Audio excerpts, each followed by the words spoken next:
down here. Stocks lower today. Dow is down 82 points at 13,032. NASDAQ off 11 points at 3,031. It's really hard for me to say 3,031 or 3,031. S&P 500 down by about 5.5 at 1385. Little give back because yesterday, Jack, the market was on fire. Yeah, the market's a little manic depressive now. I think traders don't know what to do, and so up, down, up, down. There's a lot of bad news. There's a lot of reasons for selling, but there's some reasons for buying too.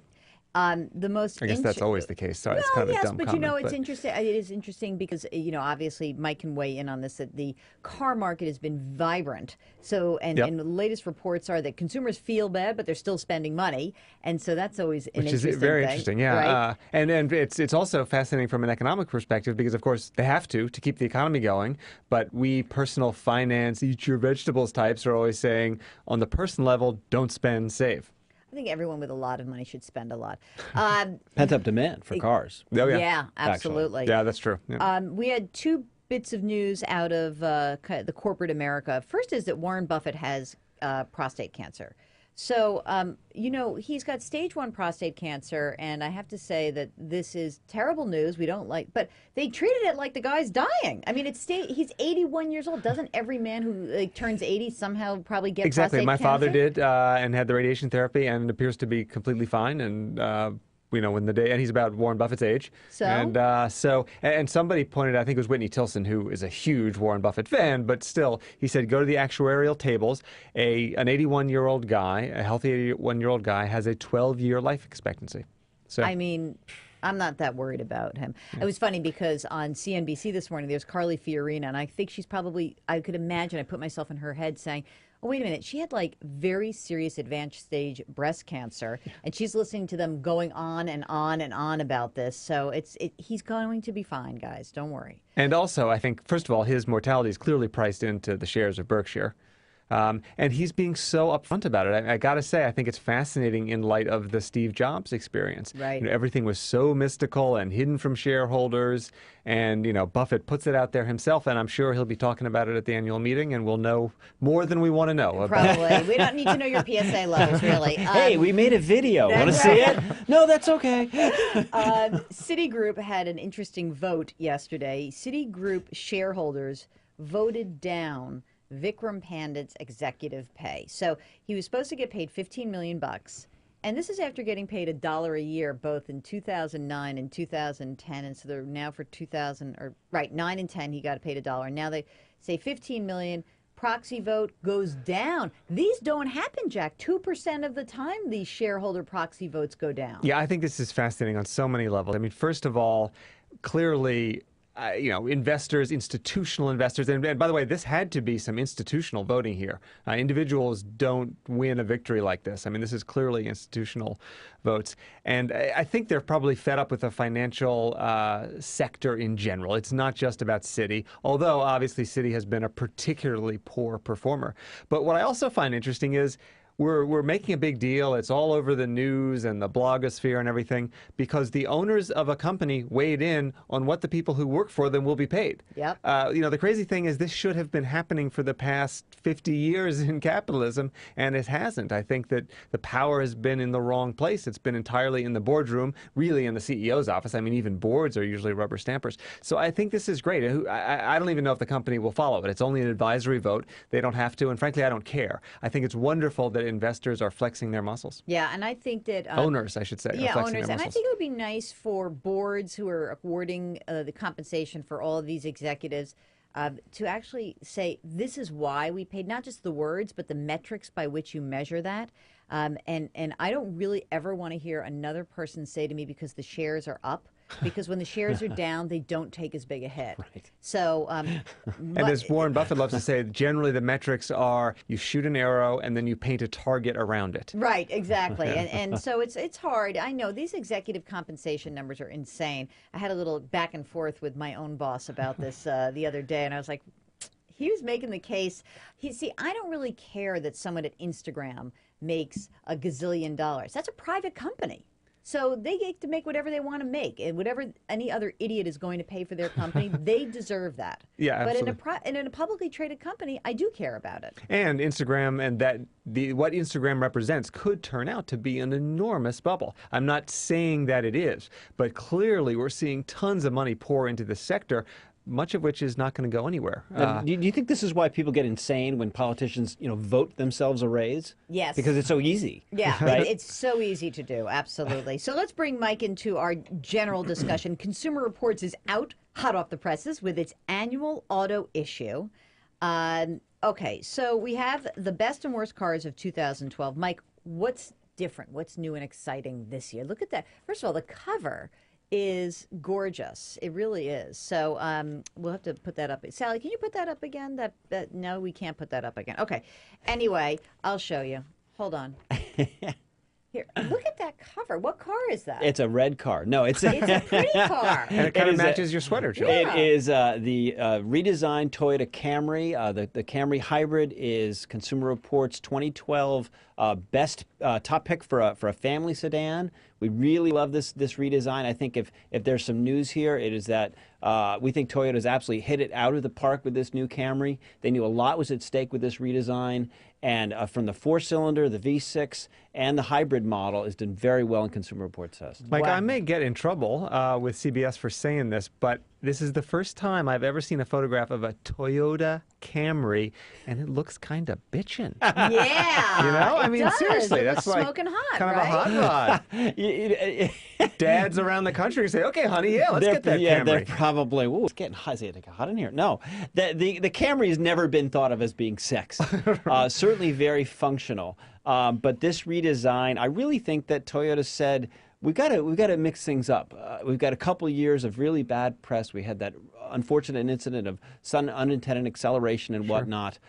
They certainly took some hits by Consumer Reports because they had some up and down reliability. They know that Camry is a cornerstone car for them. It has helped put the company on the map in the United States. And they put a lot of time and money and resources into making it as good as it is. It actually is quite a good car. And it was the top-selling car in the country for years, right? It went back and forth between that and the Honda Accord. Right. It's always been easy to say to people whether when they were thinking about a family sedan, Accord or a Camry, they're both good. Sure. And right now, we think the Camry has a decided edge over the Accord. What else? What is your other, besides the Camry, any trends that we should be watching for? Is this going to be the year of the hybrid electric car, blah, blah, blah, blah? Are we doing this all over again? It's going to be the year of cars going from just being based on hardware to being based more on software. It's going to be, it's kind of the foretelling of cars talking to each other, the telematic systems, the phones, the data that you carry around in your car, not only from your car's internal computer, but with your phone and how it's hooked up to your car, how it's streaming through your car, and how the cars in the future are going to be able to take that data and actually talk to each other. And what that means is if there's an intersection and there's an impending collision that the drivers of the cars don't realize, the cars themselves are going to be able to realize and put up warnings and maybe even apply brakes Wow. That's so for an cool. impending accident. Wow. I mean, it's kind of another step of how cars are getting better. They're getting more sophisticated. Some people decry the decline of the driver involvement. You're still going to be involved with it, Well, but you're going to have more help than you've ever Well, had. it's funny. I was just reading the Wall Street Journal today, and it's talking about the hands-free car. Do you see this article? Hold on a second. Well, there's been a lot of talk about the driverless car. Right. Or, Is it going to find the perfect parking spot? Who could parallel park better than you? Well, A car. there actually are some cars that have that built in. The last Toyota, the Lexus LS had the self-parking feature. And it actually did work in a demonstration where you kind of pull up the side of a car to do a parallel park, and you'd hit the button and it would kind of do it for you. Wow. The amount of time that it took to do it, you could have done it fast yourself. And if the conditions were not absolutely perfect, for example, if you were backing up a slight incline, it would read the road going up and say, oh, well, we can't do that. So it's the first step. I still think there has to be some brain humans using Yeah, their you'd own like to brains think. once in a while. Otherwise, you could just take public transportation. I mean, what's the point of getting in your car if you're not going to drive it? Well, there's a whole argument of why should you have a car if you live in the city. Right, I agree with that. And then we've got cars specifically built for cities. That's right. Anything that you saw out of the auto show that was cool and interesting? Oh, lots of stuff. Certainly the coolest was the redesigned Dodge Viper. Actually, they're not calling it Dodge anymore. They're calling it SRT, which is What? their high-end sports version. They have an SRT line of cars. The Viper in particular was the rave of the show. Even 24 hours after the unveiling of this new car, there were film crews, including Consumer Reports, standing in line waiting to do a video on it, take pictures of it, look at it, oogle it. It is hot, it is sexy, it is 680 horsepower of incredible fun. And luckily, a number of years ago, Consumer Reports, we actually tested a Viper, which surprised people a lot. And so we're keeping our fingers crossed that we have the budget to one day test another one of these. How much? They didn't announce the price, but certainly a big, low six figures, 100,000 plus. Wow. So Consumer Reports, because of the way you guys work, you can't just borrow it for a test drive, right? No, sometimes we will borrow a car just to see what it's like, to see if we can design a test group around a particular car. We'll try new technology. We never test borrowed cars. We always go out and buy our own. We spent over $2 million last year buying our own test cars. If we're gonna test a Viper, we're gonna go out and buy it. In fact, I was the buyer of the first Viper. All right. Yes. That's it was sweet. actually very cool because the dealer doesn't sell a lot of Vipers, and like all the salespeople were there and they were taking pictures, and I actually got to drive it off the showroom Awesome. floor. My Wow. son was with me, and Did you talk him down? No, we had to put down a very sizable deposit on it. I'm sure he did. Mike, you're a lover of convertibles. Yes, ma'am. You are going to freely admit that you live in the New York metropolitan area and you love convertibles. A day like today, a day like we've had the last few days, has been total convertible weather. Okay, so what's out there? You had to give us the different convertibles per price range, right? Okay. So the cheapest convertible that's like just a blast to drive is what? I would say I would go with a low level Mazda Miata. Mm-hmm. You can get a Miata with a soft top, without all the power options, without leather interior, probably in the low 20,000s. If you hold back on options and just say I want a very bare basics convertible, the Miata is there. You can also go maybe a little bit higher with the Ford Mustang. They have a V6 model that's a bit cheaper, but still 300 horsepower with a V6 is awesome.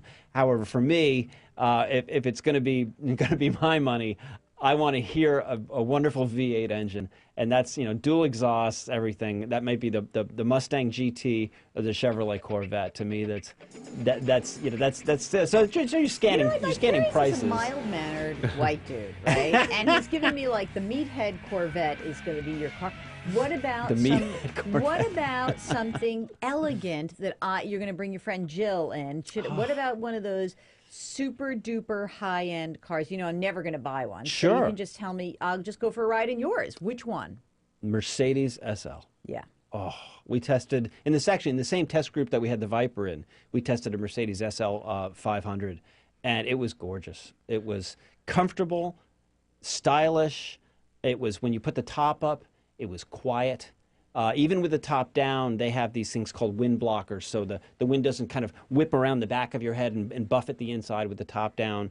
I was about 3 hours away in the Pocono Mountains doing a test drive on a track with a whole bunch of cars, and we had a bunch of cars out there, and we swapped my colleagues and I swapped cars, and we had about a 3-hour drive back, and I wound up with a Mercedes SL. Oh, poor you. It was a warm fall day, and I started out with the top down, and I said, probably about an hour I'll pull over and put the top up because it'll be noisy on the highway.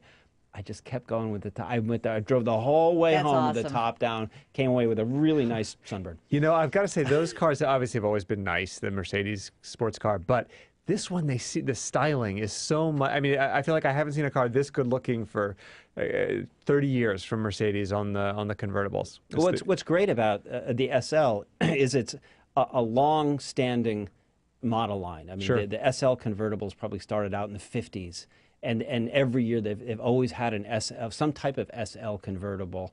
And it definitely has a following. It's definitely super duper expensive, but and I think it's one of the cars that Consumer Reports pinpointed as having one of the highest cost of ownership. Oh, Like in the first 5 years, the Mercedes SL will just make you have to swallow hard when it comes to paying for it. Mostly it's depreciation, but very elegant, very nice. now, do you ever test like the crazy cars like a Ferrari? Do you do that or not really? No, we've gotten as exotic as some Porsches.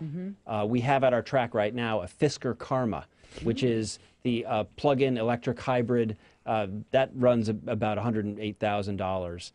The funny thing about the Fisker Karma is it has an elegant Coke bottle Jaguar type shape. It looks like speed, but it's based on it rewards you if you drive slow. Is that right? Because it's just like the Chevrolet Volt. The technology is you plug it in, you build up a certain amount of charge in the batteries, and you get X number of miles on electric only. When your battery juice runs down, the gas engine kicks on and produces more electricity. But so if you hammer it, if you go on the highway and you put your foot down, your electric range goes, drops like a stone. So if you're gentle with the gas pedal, you'll get more electric only miles. You taking this notes on this? Yeah. Gentle. Slow down and be gentle. But it doesn't. But Okay. it looks like $1,000,000.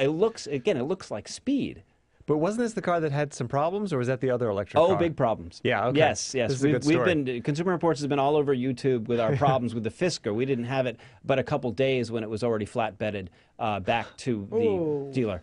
Yeah, it has definitely had some issues. I think our Fisker was not quite ready for prime time. But it is unarguably an elegant, beautiful looking car. We're still in the midst of testing it. I'm a little conflicted by the Fisker just because it is so beautiful and elegant, but it seems so silly. Maybe you should just get a nice watch. They're also beautiful and elegant and less silly. We're going to get into some questions here. Fred in Texas wants to know, we want to add a third family car. My employer is moving to a new facility on the other side of town, 40 miles from my house. The other side of town is 40 miles from his house. Texas? That seems like a long way. Well, yeah, Texas. Okay. Oldest will have to start dropping off and picking up her siblings at school. So now we're going, okay. The plan will be for our daughter to start driving my wife's Kia Sedona. My wife will drive my Dodge Grand Caravan. The third car will be a daily commuter for me, but allow me the option for drop-offs and pickups in the case of an emergency. That means he's need a bigger car, right? How many kids they got? He's got 3 kids. Okay. So he needs at least 4 doors, 5 seat belts, good gas mileage, reliable, inexpensive, and of course AC because he lives in Texas. Options for available daily commuting vehicle. Let's start off with this. What about the daughter driving the Kia Sedona? Thumbs down. Thumbs down. Totally. Yeah. Because Totally. that's not safe enough. Well, it depends on what he probably doesn't specify what model year it is, but the Kia Sedona was not always available with stability control. This is a big, chunky minivan that has never done well in Consumer Reports testing. Very clumsy handling, very poor reliability. I think a big, clumsy vehicle like a Sedona is the absolute one of the worst vehicles that you can put your teenager in. Wow.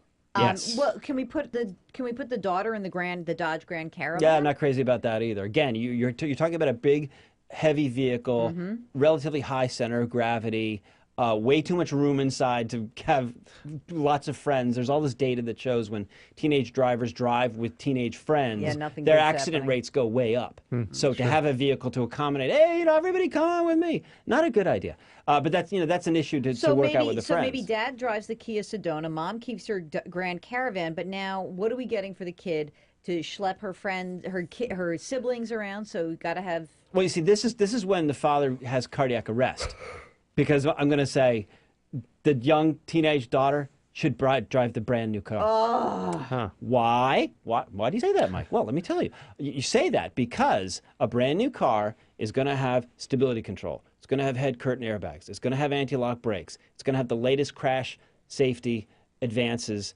that every young driver will need. You want to give inexperienced drivers all the help in the world, and a car with stability control is going to be all the help in the world. And so? And so I would, if they're worried about fuel economy, I think a Volkswagen Jetta diesel sedan would be a good choice. It has all the safety equipment we talked about and great fuel economy. It has just enough power to merge safely on a highway, but not too much that they'll get in trouble.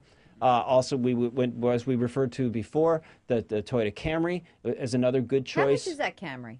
The hybrid model is in the mid to upper 20s. The entry levels are low 20s. Why do I have to get a hybrid?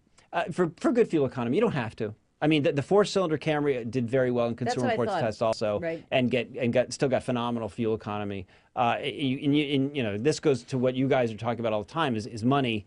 It financially doesn't always make a lot of sense to have a hybrid unless you keep it for a really, really long time and the price of gas goes through the roof. Then the break-even point compared to a non-hybrid is a lot easier to... Jack, we could have them buy the Camry and then buy some oil futures to hedge their bet. Right. But I mean, the daughter's going to want the Jetta, right? The daughter should have a a smaller car that has better handling and stability control. Interesting. And not a big van. Okay. All right, so we just touched on fuel efficiency, and gas has gone up this year. First of all, when you're looking at this decision about, we've talked about this many times, about do I buy the entry level, do I buy the hybrid, do I buy the diesel, what's going on with electric? I just read this article that the battery is the most expensive part of the electric car. Oh, yeah. So what do you think consumers need to take away from this current discussion about where we are in the cycle and what their choices are? I think you have to take all of the excitement and maybe even hype that comes with electric cars with a grain of salt. Because while it is exciting new technology, in Consumer Reports testing, we've kind of had mixed results about it. We have an all-electric Nissan Leaf at our facility. And in a short drive, if you can do maybe 30 miles a day or something like that, and maybe your office has a facility where you can plug in your car whether you're at work, it's terrific. However, you also have to have a backup car. So if you're a one-car household, you now have to be a two-car household, because if you're out of juice and your daughter has an emergency and has to go to the doctor in the middle of the night, you need another car that you can count on. You also need another car for longer trips. I'm not convinced that battery technology as it is right now is good enough to make the driving distance that you're going to get out of it worth it. I think they're a lot of money. The Leaf is $30,000+, and it's a small car. The Chevrolet Volt is a neat idea. When you run out of the electric juice, you've got the gas engine on board with the Volt that kicks on and makes more electricity. Oh, it sounds great, but again, the Volt, it's very expensive. It's $34,000. They're not selling that well. These are $34,000, and they're not really sexy. They are for the early adapters that love technology. But you have to remember when the car started, there were all kinds of propulsion. There was electric, there was steam, there was gas, there was diesel. And they all, blew up at various times and killed people. Had his feet, which right. was really good. Yeah, too. the calluses kind of hurt. And so in one way, you're applauding the automakers for trying something new. They're trying something other than the internal combustion engine. I think in the next 20 or 30 years, you're going to see some changes. In the short run, you're still going to see gasoline powering our cars. You're going to see the engines getting smaller. You're going to see the cars getting smaller and lighter and more efficient. There's a lot of efficiency still to be had with the internal combustion engine. It's incredible when you go to Europe and you walk down the street and it all looks like midget cars. Right. It's a whole different line. Same companies, but they're making smaller cars. What does your crystal ball say we will see in 20 or 30 years? Will this electric thing just be a failed experiment, or will there be electric cars that get 500 miles?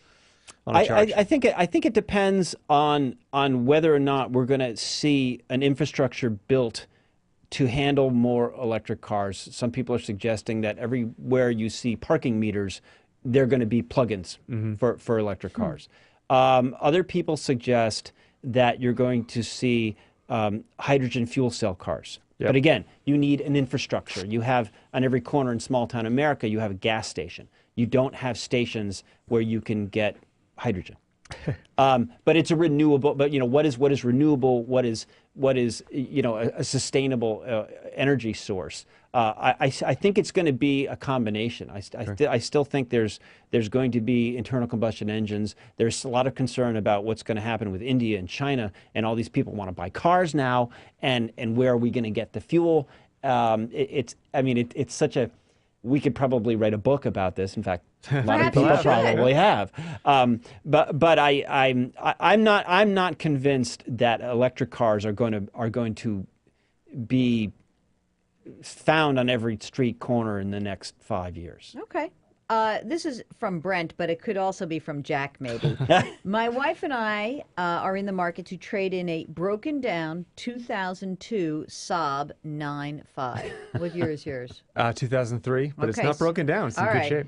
We own a 2008 9.3, but we're still paying it off. They like Saabs. We're considering leasing or lease to own since we only drive about 14 miles per day for our commutes. 14 miles?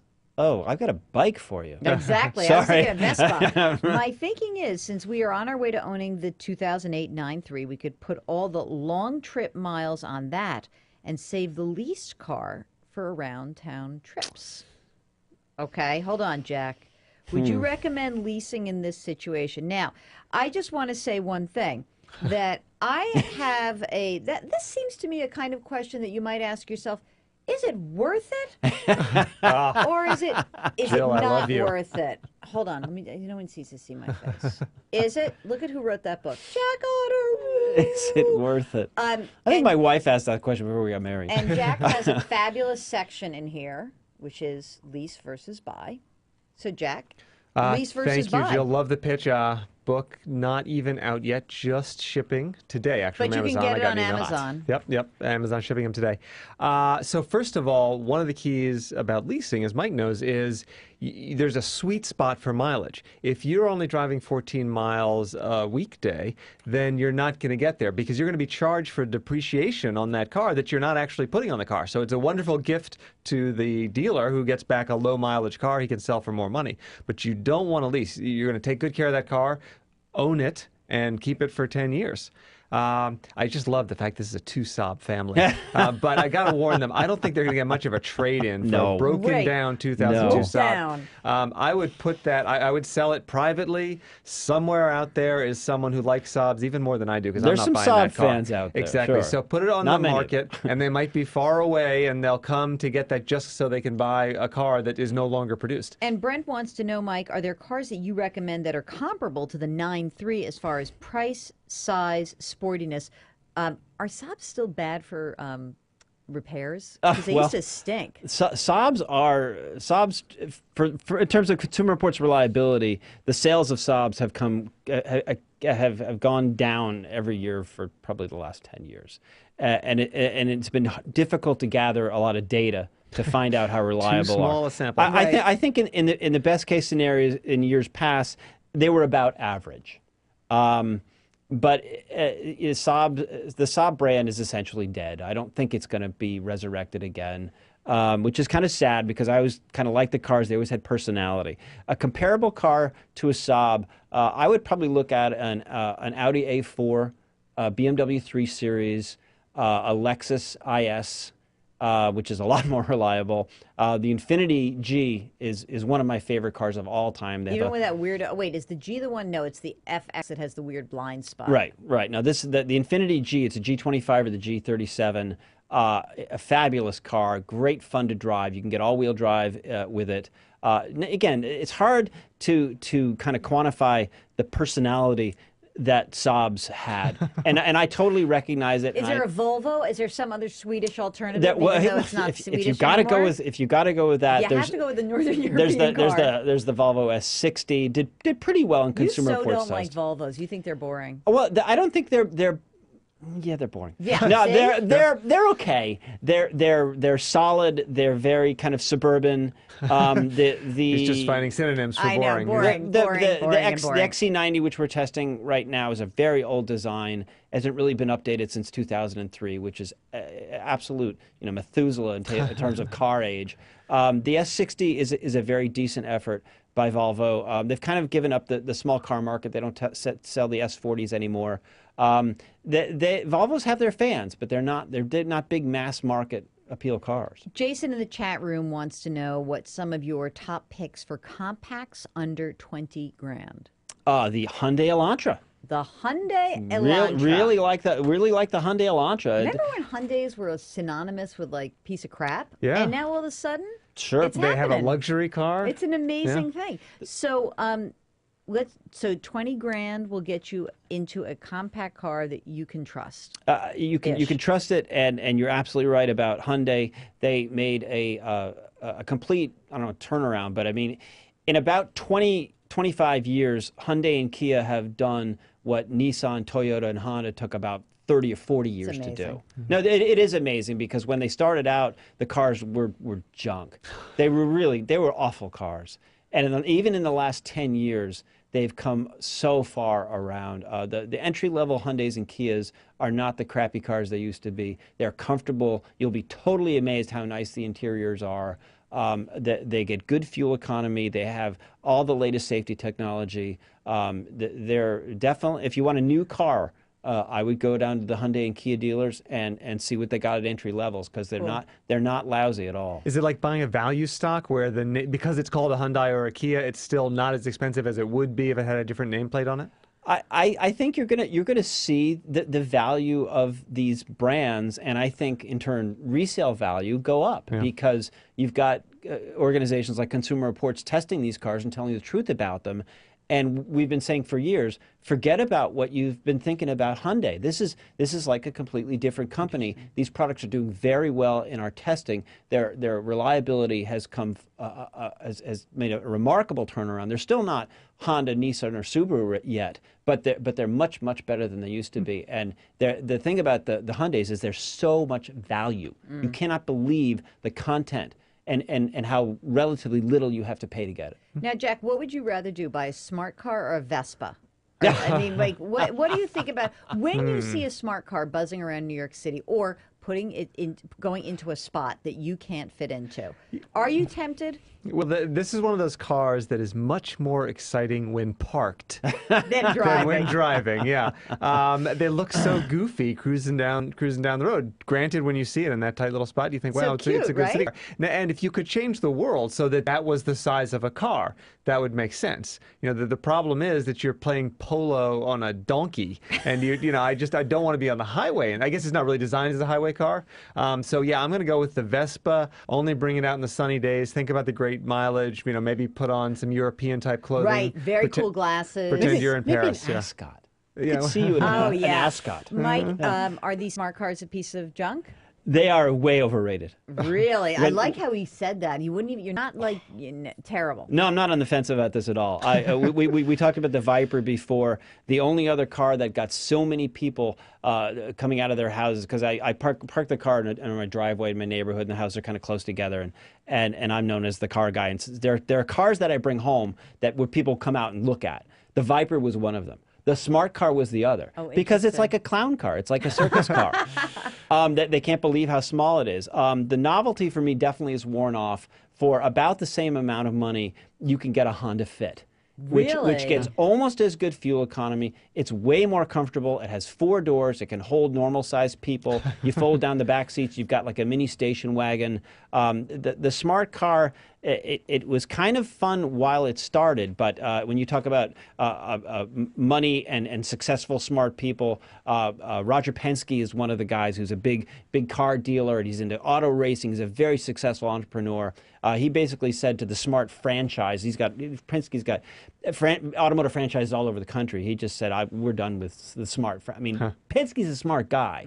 And from a business standpoint, he said, I've no more smart. Well, then how would you compare, say, Honda Fit or the Hyundai or Kia entry levels? Are they all the same? All very good. All okay. Very good. The Honda Fit is one of the better cars from Honda. As a company, they've kind of lost their mojo. They used to have everything Honda used to make used to be great, and they seem to kind of lost their edge. And I think they've realized that they've lost their edge. But the Honda Fit is one of the cars that's still really good. I just find the styling so boring on the Honda Fit. I don't like the look of that at all. It just looks like somebody took a Volkswagen Golf, which actually I think the styling's been going downhill on that, and they just thought, how can we make it uglier? Right. Let's have a competition. Yeah, and they came up with the Fit. Yeah. I owned a Honda once, and you'll be maybe surprised to know, a Honda S2000, which was a sweet car. Legendary car. Great car. I mean, it was great. And I bought it from somebody who decided, I don't really want, I made a mistake. And it was when people were like waiting in line for these things. They just wanted to sell it fast. So I said, oh, this is kind of cool. It's a convertible. And you've probably never driven a noisier car in your life. That was a noisy car. My dogs loved it because it sort of like vibrated a little bit, and they were sort of like, "Whoa, this is kind of fun," But it was fun to drive. The vibrating, never mind. Yeah, forget it. You just be good right now. It's a family show. The Honda, but it's great. You brought up the Honda S2000. We talked about Honda losing its mojo. I mean, at the time, Honda was making the Acura NSX, which was this incredible Ferrari-like sports car, mid-engine, 6-cylinder, sweet as can be. They had the S2000. Their Accord was the most fun to drive, family sedan. And then they just all went flat. And things got boring. They dropped the S2000. They dropped the NSX. It's like Honda said, we've got all these great fun cars. Let's completely get rid of them. Oh, that's so depressing. Wow. Rick in Atlantic City wants to know, besides Consumer Reports, because obviously that's the most important, Carfax, and any dealer-supplied service history, what other methods would you recommend for checking out a used car prior to purchasing? And we love the idea of buying a used car for cash. Financially. Yes, we love that idea. But let someone else take that depreciation. We really do want to understand what we're buying. So what are the other resources out there? The number one recommendation is talk to friends, families, neighbors, get the name of a good, trusted mechanic. Any used car you're thinking about buying, bring it to the mechanic and say, you have to pay him some money. I don't know, it's 20, 30, 40, 50 bucks, whatever. Have the mechanic inspect the car. The mechanic doesn't have a vested interest in the car. He's going to put it up in the lifter. He's going to be able to look underneath, look in the undercarriage, listen to the engine, drive it, get a sense of how the transmission is going. Is it slipping? Is there any black or blue smoke coming out of the tailpipe? How was the car treated? And get a mechanic to totally look over the car and give it a clean bill of health. I think besides all the information that this person mentioned before, I think that's the number one. Now, Jack, have you, in your family way, with your 2 children, have you thought about getting one of a bigger car, like an SUV or something? Because you're schlepping kids, and that's going to be toys, and it's going to be all this stuff. Have you thought about that? My wife's thought about it a lot. Yeah, the SUV thing is that bug has bitten her. For me, it's purely a financial decision, a priority thing. Like, yes, there are lots of cars. I'd love to sit down with Mike and test them and buy one. But in terms of the various costs of having a family, I've got a car that works. I kind of like it. I can't replace it. It's becoming more rare and interesting by the day, being a Saab. So, I'm just sticking with it. That said, yes, I mean, there's so many exciting cars out there. And the questions... The kids don't even know the cool stuff in the back seat. I don't. Mine do. On the highway, they've seen a few of these screens. And they think that that's a rare thing. Of course, it's common now. And we have a question from Melissa, who's looking for a sport utility with a third-row seat, like a Honda Pilot, a Chevrolet Traverse, or the Denali. Any advice on which one is the best for your money right now? In the past, you've talked about minivans being a better deal than SUVs. Are you still playing by that game? Totally. Really? Absolutely. The Toyota Sienna is Consumer Reports' top pick for a minivan. These are much more comfortable than SUVs. They get better fuel economy. They have better braking, better handling. They're easy to get in and out of. I know that minivans have this this really unfair stereotype about them, but as a family vehicle, especially with young kids, especially with kids in diapers, there's nothing like going on a road trip in a minivan, because you could pull over in the rest area and mom or dad can climb in the back of the minivan, change diapers, feed the kid, whatever. It's so much easier. SUVs are kind of a neat idea if you're honestly towing heavy trailers, if you're really going off-road, but for most people, they don't ever even think about it. So it becomes more of an image thing than reality. So I realize this ought not to be the top priority of somebody with children, but let's say, you're in the Poconos you mentioned, or Vermont, or wherever, you're on a mountain road, you want to kind of enjoy the handling of the car.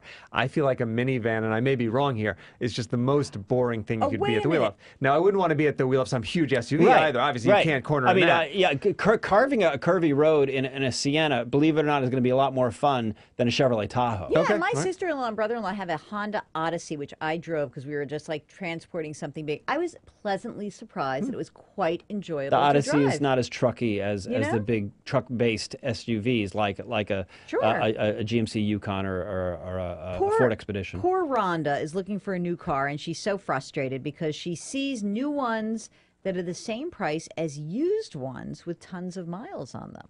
Used car market changed. Sure. Frustrating part is I don't see any incentives to buy new because the interest rates are not that great.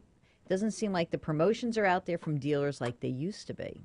Maybe they don't have to be right now because the market's changed a little bit. And they're making fewer cars. Companies like we Saab have gone out of business. We talked about pent-up demand during the economic downturn. People were holding on to their cars, or they were buying used, which elevated the used car market, elevated the prices of used cars. And I think that people are slowly coming out and saying, oh, enough of this, I'm going to buy a new car anyway. Well, Rhonda said she was looking at a new Ford Explorer, a $40,000 vehicle, and then a used one came on the lot with 31,000 miles on it for almost the same price. Dealers have to be making so much money off this. How can consumers get the best deals? Help Rhonda. Help me, Rhonda. Help me, Rhonda. She's never heard that, I'm sure. No, I'm sure not. It's like my wife's name's Michelle, and forget it. Yeah. Jack and Diane. Well, yeah.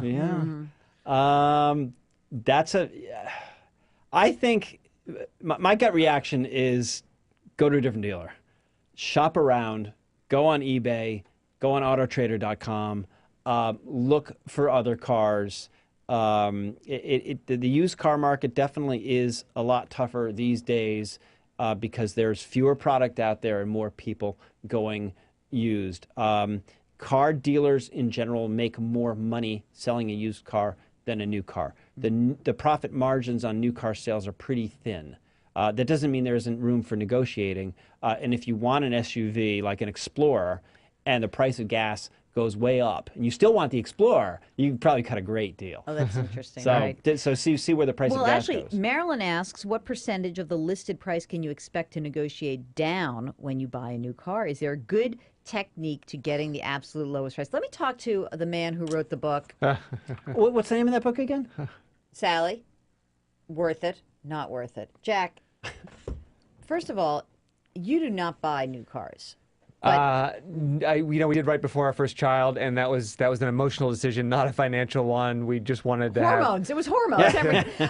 But so, what's your approach negotiating in a car dealership, which is really an infantilizing moment for every human being to walk in there? Isn't it just? Actually, when my last car, I had a great salesman, and I wish I could track him down. I've still got his name, but that particular dealership closed. We sat down and he said, look, we can play ping pong or you could just tell me what you want to pay. And it was, believe me, it was a very low number I gave him. He's like, okay, let's see if we can do that. And we did. So first of all, now you have so much research capability, you don't have to go back and forth and play silly games with, will I throw in the clock or the air conditioning? I would say go online. I want to hear what Mike thinks about Edmunds and what is it called? The true value. True market value. True market value, the TMV number. So, you can arm yourself with that number. Mike can tell us how useful that number is. And then you go in and you say, here's what I'm willing to give you. The problem is that dealers are in a stronger position now. One of the key things was because people weren't buying cars 3 years ago, there are fewer cars coming off of lease. So that's what's killing the used car, or not, it's killing the used car purchaser because there aren't as many out there. Right. Absolutely. Is there a percentage that you should be thinking about shaving off, or do you just go look and say, all right, I'm going to let this guy make $500 on the car, and Well, that's that? what's interesting is the email said, how can I bargain down? And actually, what you want to do when you're buying a new car is you want to bargain up from the dealer cost. Right. And we talk about Edmunds. Consumer Reports has a new car price service that for a fee will tell you what the dealer paid for the car. And what the dealer paid for the car is not always what you hear about, because the dealer is going to get kickbacks from the factory and holdbacks. So they say that the factory will say, if you sell X number of cars, we'll throw an extra $500 off of your cost. So find out what the dealer true cost of the car, and then bargain up from there. Some people would say that about 2 or 3% over the dealer cost is not a bad profit margin for the dealer. It depends, though, with supply and demand. The price of gas is at $5.50, $6 a gallon. You're going to have a line of people at the Toyota dealer or any other car company that sells hybrids or small fuel-efficient cars. You're not going to be able to go to the dealer and say, I'll give you 2% above your cost for that Prius. The dealer's going to laugh in your face and say, next. Sure. So bargain, find out what the dealer paid for the car and bargain and start your negotiations there. And Marilyn also wants to know, Jack, this is right in your wheelhouse, leasing versus financing through the dealer. So I do the lease or I get an auto loan. Sure. Which way do you like to go? Well, part of the problem here is it's so difficult to find out what your actual cost is when leasing a car. And dealers, of course, love that, because if you have less information, they can get a better deal. Financing is pretty darn straightforward. If she's got good credit and she's looking in the new car market, some other person said earlier that she couldn't find a good interest rate. I think 0 is probably what she thinks is a good interest rate. Rates are really low right now.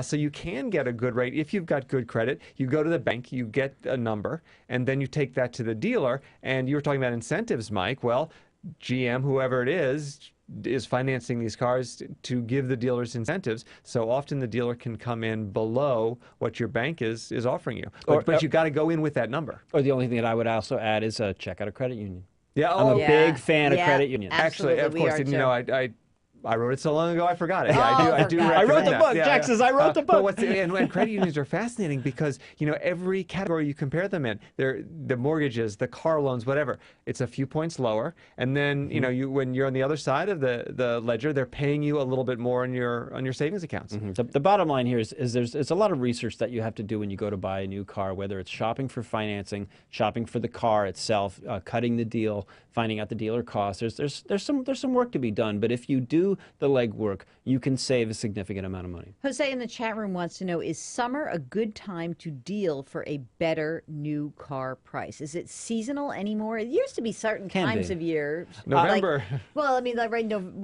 Summer's not such a great time to get a convertible because, that's when people want to come in and get a convertible. But what about seasonality? I think the dog days of winter. After the Super Bowl, nothing's going on. It's cold, at least in the Northeast. Yeah. Cold, gray, ugly. It's hard to get any foot traffic if you're a car dealer into your showroom. I think that is a really good time. The other good time, seasonal time, is the end of the model year. Say late fall. When the new car, when the 2013s are going to come out in like September, October of this year, that's when they're going to try to get rid of the 2012s. And as long as you're not worried about depreciation, if you keep your cars a long time and you go to like Consumer Reports and check out which is a good car, then because you're already losing a year depreciation when you buy a 2012 at the end of the calendar year. But you're going to get a great deal because the manufacturer wants to get rid of the 2012s to bring in the 2013s. Got it. So that's another good time to buy. But it's very important to point out to people that you are buying something that is worth less because a year has passed. Right. So if you're planning on selling it 3 years from now, it's about $3,000 off the car because it'll be a year older. So you have to take that into account. If he offers $2,000 off sticker, I mean, we're using round numbers because we don't know the value of the car, but if he offers $2,000 off sticker, that's probably not a good deal. Phil asks, with the collapse of the American auto industry a few years ago and the introduction of government bailouts, wouldn't the natural reaction of the North American automakers have been to produce better built cars to compete with the imports? If you review the results of the Consumer Reports surveys on reliability, it still does not appear that the North American companies are building cars as reliable as the imports. What are they missing? Why can't they compete when it comes to reliability? Mike, why? Great question. I think that I think Detroit is getting better. They still have a ways to go. Japan and Korea have raised the bar, and they've raised the bar continuously for about 30 years. When people say, Consumer Reports doesn't like American cars, first of all, it's nonsense. We actually do like a number of American cars. Secondly, you have to realize that when I was growing up in the late 60s and 70s, the quality of domestic cars was terrible. They've lost a generation or two of potential buyers because their most inexpensive car, let's say, take the Chevrolet Vega, take the Dodge Neon, for example. They were junky cars. They were the cheapest ones that the manufacturers sold. Well, you just get out of college, you say, well, it's the early 90s. Okay, I'll buy a Neon. Look at that, the car that smiles or whatever, the car that says hi, and you get lured into it because it's all you can afford. But the entry-level model lets you down because it falls apart. And you think, well, forget this. I'm not going back to that brand. Whereas the entry-level models from Toyota and Honda and Nissan were inexpensive, and they kept running. So I think Detroit gets it. I think you're not going to get Detroit can't go back to Washington for more life support. I just don't think the public is going to tolerate it. So there are no more second chances now. If Chrysler goes belly up, I think that's it. Yeah. I don't think GM and Chrysler, the only domestic companies that asked for money, by the way, Ford didn't. I think they realized that was a game-changing moment. They can't go business as usual. They just can't. The products have gotten better in Consumer Reports tests. The reliability has gotten better over the years. We do recommend a number of domestic products. They still have a ways to go, but I think they get it. Do you think that there's still quality control issues, that the Japanese and the Koreans are better at, whatever their version of Six Sigma is, and on the assembly line and checking things out and correcting problems and probably using fewer parts? Are all those problems that had plagued the U.S. auto industry, are there still issues? I think Japan has unlocked keys to reliability that Detroit still hasn't. Why? I don't know. But I think they take a longer term view of it. In the short run, you can impress your boss in Detroit by saying, hey, look, I saved us 20 cents on this electrical connection. I found a supplier that's going to give it to us cheaper. And the boss says, Jack, you're a hero. Look at that. But that electrical connection fails. Right. And you've got to issue this huge recall. Volkswagen went through this a number of years ago. It's like, are you thinking long term or are you thinking short term? I don't think Detroit can afford to think short term anymore. And if they do, then I think a lot of the United States is going to say, forget it. Just forget it. Oof. And on that note, we'll wrap this up. Wow, that's almost like a political ending to it. It was quite good. Mike Quincy of Consumer Reports. As always, a fascinating hour with you. You're the best. Thank you for joining us. Thank you for having me here. Jack Otter, as always, fascinating hour with you.